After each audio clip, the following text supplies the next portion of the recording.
Hello friends, एक और नई कहानी के साथ।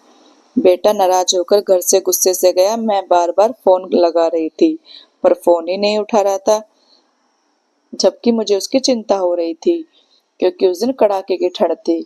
मुझे और पतिदेव को भूख भी लगी थी, पर बच्चे के बिना वो कभी खाना नहीं खाते थे। वो मुझ पर गुस्सा करते हुए बोले, क्यों परेशान करती हो बच्चे को, अब अच्छा लग रहा है? 10 बजे रात में बिना खाए नाराज होकर चला गया। मैं लगभग रोते हुए सी बोली कि मैंने तो इतना ही कहा था कि 9-10 बजे तक बाहर दोस्तों के साथ घूमता रहता है। तुझे याद भी रहता है कि घर है, माँ बाप बहन भी है जो तेरे साथ बैठकर बात करने को इंतजार करते हैं। तेरे बिना कोई खाना भी नहीं खाता, पर तू बस दोस्तों और बाहर ही खुश रहा कर। इतना सुनते ही वो, नहीं खा रहा खाना, जब देखो हर बात के लिए मना करती रहती हो। मेरी खुशी, घूमना फिरना तुम्हें खलता है तो मैं भी नहीं खाऊंगा, जा रहा हूँ कहकर चला गया। मैं क्या कहना चाहती थी और वो क्या समझा, कोई मेरी फीलिंग्स नहीं समझता। सोचकर मैं रोने लगी और बेड पर लेट गई। तभी बेटे का फोन आया। उसने कहा, सॉरी मम्मा। मैंने पूछा, किस बात के लिए? उसने कहा, आपको दुख देने के लिए, नहीं समझने के लिए। मैंने कहा, किसी ने खाना नहीं खाया अब तक तेरे कारण, मैं अभी आ रहा हूँ। मम्मा एक बात पूछनी है आपसे। हाँ पूछो।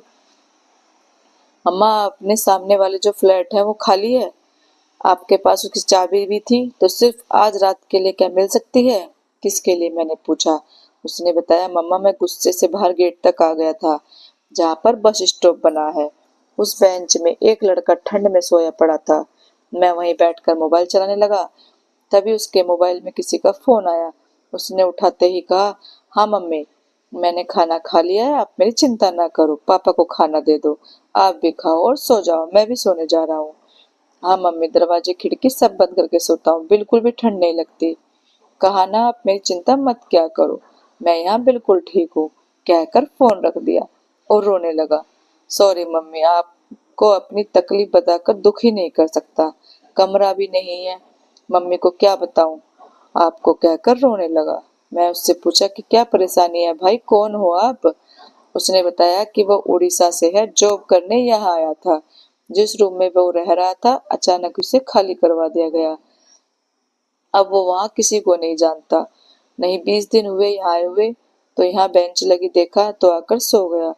बेटा कहने लगा, मम्मा बहुत सीधा लड़का है, आज रात उसे फ्लैट में सोने दो, सुबह मैं इसके लिए रूम देखकर शिफ्ट कर दूंगा। और सॉरी मम्मा, मेरे पास घर है, खाना है, इंतजार करने वाली फैमिली है और मैं कदर नहीं करता।